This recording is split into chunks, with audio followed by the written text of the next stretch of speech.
Yang akan minum dari sini adalah ikhwani. Siapa itu ya Rasulullah? Mereka beriman kepadaku padahal tidak pernah melihat aku.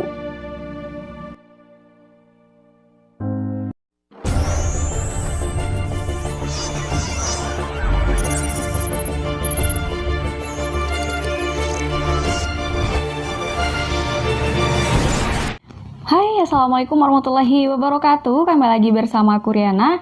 Baik, pada kesempatan kali ini sebelum kita mulai kepada videonya, agaknya video ini agak berat menurut aku, tapi aku pengen cerita ke kalian, pengen share ke kalian tentang detik-detik wafatnya baginda Rasulullah Shallallahu Alaihi Wasallam. Jujur ini berat banget. Aku sambil nangis baca skrip ini, cuman karena aku pengen share aja, jadi aku pengen bawain tema ini gitu. Dan sebelum kita masuk kepada videonya, jangan lupa tekan tombol subscribe dulu dan bunyikan notifikasinya sebagai bentuk dukungan kalian kepada channel aku. Dan langsung aja, inilah detik-detik wafatnya baginda Rasulullah Sallallahu Alaihi Wasallam.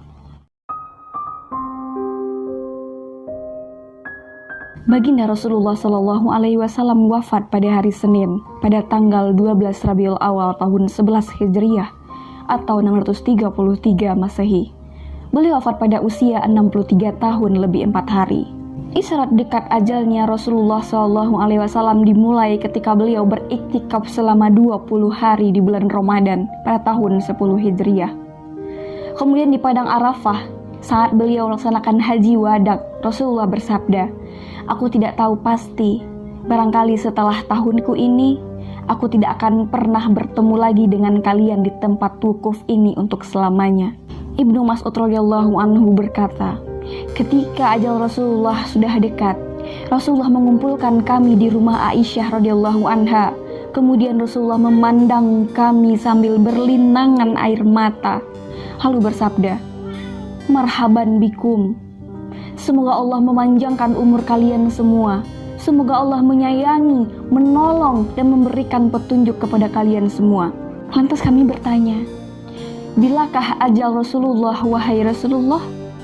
Beliau menjawab, "Ajalku telah dekat dan akan pindah ke kehadirat Allah, Sidratul Muntaha, dan ke Jannatul Ma'wa serta ke Arsy." Kami bertanya lagi, "Siapakah yang akan memandikan engkau ya Rasulullah?" Rasulullah menjawab, "Salah seorang ahli bait." Kami bertanya lagi, "Bagaimana nanti kami mengafani Rasulullah?" Rasulullah menjawab, "Dengan bajuku ini atau dengan pakaian Yamaniyah." "Dan siapakah yang akan mensolatkan engkau wahai Rasulullah?" Kami menangis dan Rasulullah pun ikut menangis. Kemudian Rasulullah bersabda, "Tenanglah. Semoga Allah mengampuni kalian semua. Apabila kalian semua telah memandikan dan mengafani jenazahku, maka letakkan aku di atas tempat tidurku, di dalam rumahku ini, di tepi liang kuburku. Kemudian keluarlah kalian semua di sisiku. Maka pertama-tama yang akan mensolatkanku adalah sahabat-sahabatku, dialah Jibril, kemudian Mikail, Israfil, dan kemudian malaikat Izrail beserta bala tentaranya. Dan kemudian masuklah kalian semua dengan sebaik-baiknya. Dan hendaklah yang mulai salat adalah kaum lelaki dari pihak keluargaku, kemudian yang wanita-wanitanya, dan kemudian kalian semua." Suatu ketika Bilal bin Rabah akan iqomah setelah azan, biasanya Bilal mengetuk pintu kamar terlebih dahulu dan bertanya kepada Rasulullah, "Apakah sudah boleh iqomat ya Rasulullah?" Dan jika Rasulullah sudah mengatakan aqimis sholah, maka barulah Bilal akan iqomat. Namun di saat itu tidak ada sinyal dari Nabi. Nabi tidak keluar dari tempatnya karena Nabi sedang ada di kamarnya. Di papa pun juga tidak sanggup untuk berdiri. Dan sampai akhir datanglah Fatimah ke kamar Rasulullah dan mendekat kepada Rasulullah seraya mendekatkan telinganya. Dan Fatimah pun tersenyum, seperti Rasulullah sudah membisikkan sesuatu yang menyenangkan hati Fatimah. Dan Nabi membisikkan lagi di telinga Fatimah, dan raut wajahnya berubah, seperti ada sesuatu yang tidak mengenakan yang dibisikkan oleh Rasulullah. Dan setelah itu berlalu, Aisyah bertanya kepada Fatimah, "Apa yang dibisikkan oleh Nabi, wahai Fatimah?" "Tak lama lagi, masanya aku akan menghadap Allah, dan masa-masa terakhirku," kata beliau. Dan kenapa Fatimah tersenyum? Karena Nabi berbisik, engkau adalah orang pertama yang akan menyusulku, wahai putriku. Dan engkau adalah orang pertama yang akan bersama denganku. Ucapan Nabi itu ternyata benar. Tidak ada yang lebih daripada itu, bahwa setelah Nabi meninggal 6 bulan, Sayyidina Fatimah menyusul Rasulullah Shallallahu Alaihi Wasallam. Sejak hari itu, Rasulullah Shallallahu Alaihi Wasallam bertambah sakitnya yang ditanggung selama 18 hari. Setiap hari ramai orang datang ke rumah beliau. Sehingga datanglah pada hari Senin, di saat Rasulullah menghembuskan nafas terakhirnya, Allah wahyukan kepada malaikat maut supaya turun ke bumi menemui Rasulullah Shallallahu Alaihi Wasallam dengan berpakaian sebaik-baiknya. Allah menyuruh malaikat maut mencabut nyawa Rasulullah dengan lemah lembut. Seandainya Rasulullah menyuruhnya untuk masuk, maka barulah dia diperbolehkan untuk masuk. Tapi jika Rasulullah tidak mengizinkannya, dia tidak boleh masuk dan hendaklah dia kembali saja. Maka turunlah malaikat maut untuk menunaikan perintah Allah Subhanahu wa Ta'ala. Dia menyamar sebagai seorang laki-laki biasa, sebagai seorang manusia biasa. Setelah sampai di depan pintu tempat kediaman Rasulullah, malaikat maut berkata, "Assalamualaikum wahai ahli rumah kenabian." Fatimah pun keluar menemuinya dan berkata kepada tamu itu, "Wahai Abdullah, Rasulullah sekarang dalam keadaan sakit." Kemudian malaikat maut itu memberikan salam lagi, "Assalamualaikum, bolehkah saya masuk?" Akhirnya Rasulullah Shallallahu Alaihi Wasallam mendengar suara malaikat maut itu. Lalu Rasulullah bertanya kepada Fatimah, "Siapakah yang ada di depan pintu itu, wahai Fatimah?" Seorang laki-laki memanggil Rasulullah. Saya katakan kepadanya bahwasanya Rasulullah dalam keadaan sakit. Kemudian dia memanggil sekali lagi dengan suara yang menggetarkan sukma, "Tahukah kamu siapakah dia, wahai Fatimah?" "Tidak, wahai Rasulullah." Lalu Rasulullah menjelaskan, "Wahai Fatimah, dia adalah pengusir kelezatan, pemutus keinginan, pemisah jamaah, dan yang meramaikan kubur." Kemudian Rasulullah bersabda, "Masuklah wahai malaikat maut." Dan masuklah malaikat maut itu sambil mengucapkan, "Assalamualaikum ya Rasulullah." Rasulullah pun menjawab, "Waalaikumsalam ya malaikat maut. Engkau datang untuk berziarah atau untuk mencabut nyawaku?" Malaikat maut menjawab, "Saya datang untuk berziarah sekaligus mencabut nyawa engkau, wahai kekasih Allah. Jika engkau mengizinkan, aku akan lakukan, dan jika tidak, aku akan pulang." Rasulullah bertanya, "Wahai malaikat maut, di mana engkau tinggalkan Jibril?" Jawab malaikat maut, "Saya tinggalkan dia di langit dunia." Baru saja malaikat maut selesai bicara, tiba-tiba Jibril datang dan duduk di samping Rasulullah. Maka beliau bersabda, "Wahai Jibril, tidakkah engkau mengetahui bahwa ajalku sudah dekat?" Jawab Jibril, "Ya, wahai kekasih Allah."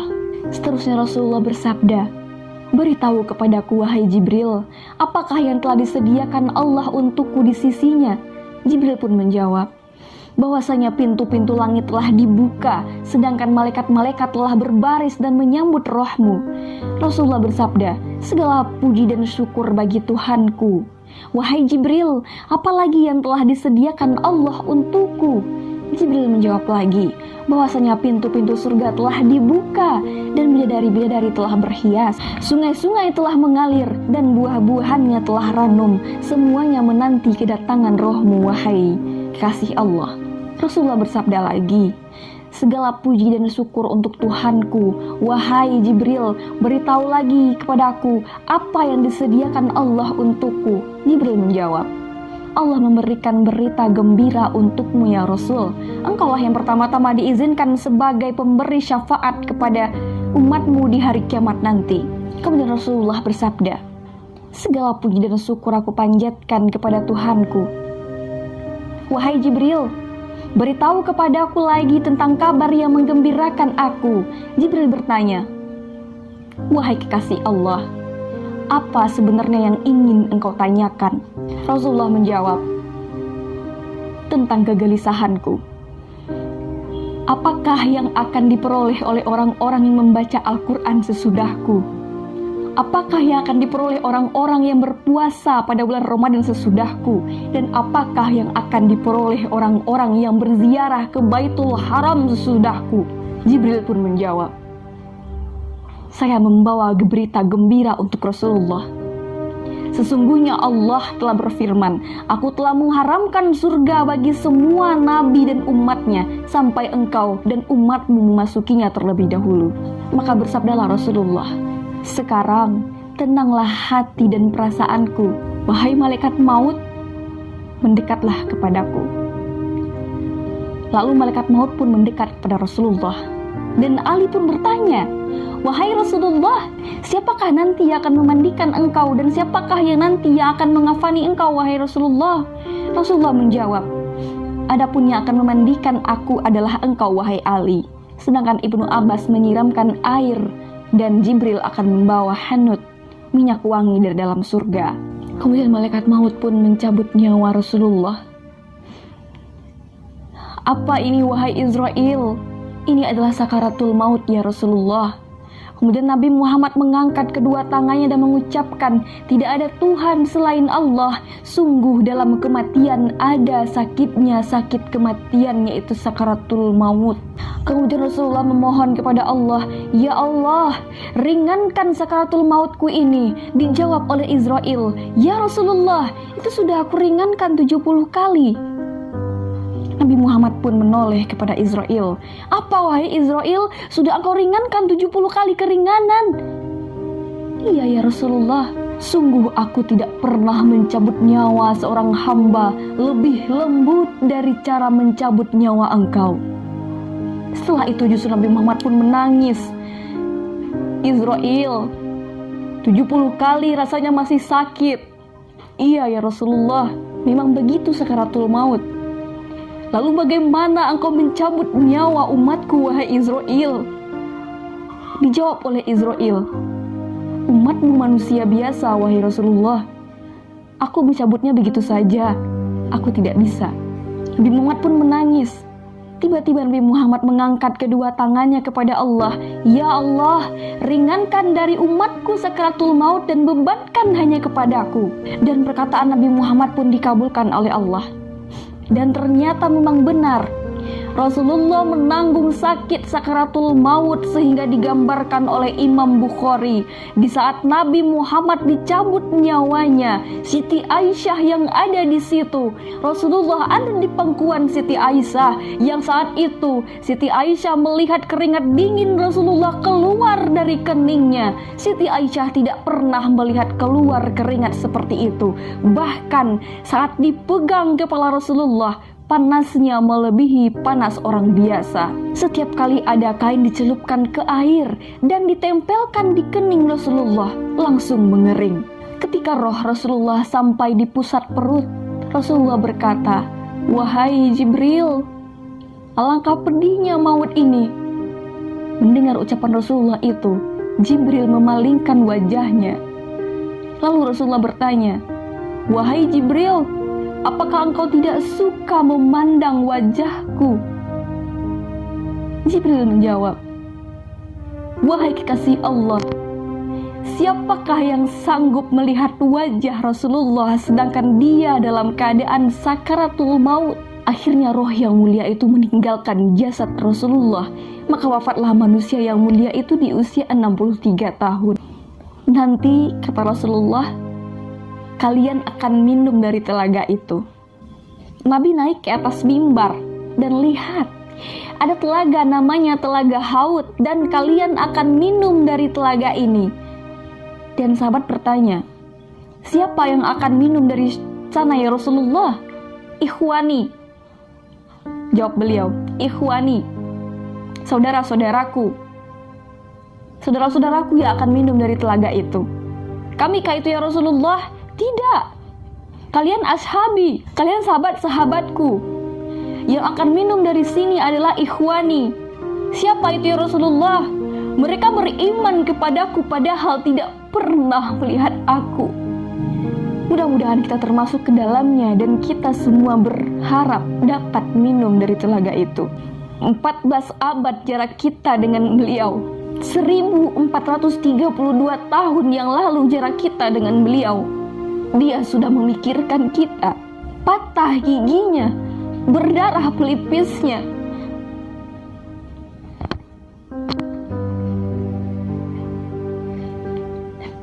berdarah kakinya. Sahabat berkata, engkau punya doa mustajab ya Rasulullah. Kau doa sekali saja rata mereka dengan tanah. Kau doa sekali saja mati mereka semua ya Rasulullah. Mintalah kepada Allah ya Rasulullah. Kata Rasulullah, tidak. Doa itu aku simpan untuk siapa? Untuk kalian nanti di padang mahsyar. Dia pikirkan kita 14 sahabat yang lalu. Lantas apa yang baru kita perbuat untuk agama Allah ini? Agama yang mati-matian diperjuangkan oleh Nabi kita Muhammad SAW. Apa yang baru kita perjuangkan untuk agama Allah? Saya Ariana dan sampai jumpa. Assalamualaikum warahmatullahi wabarakatuh.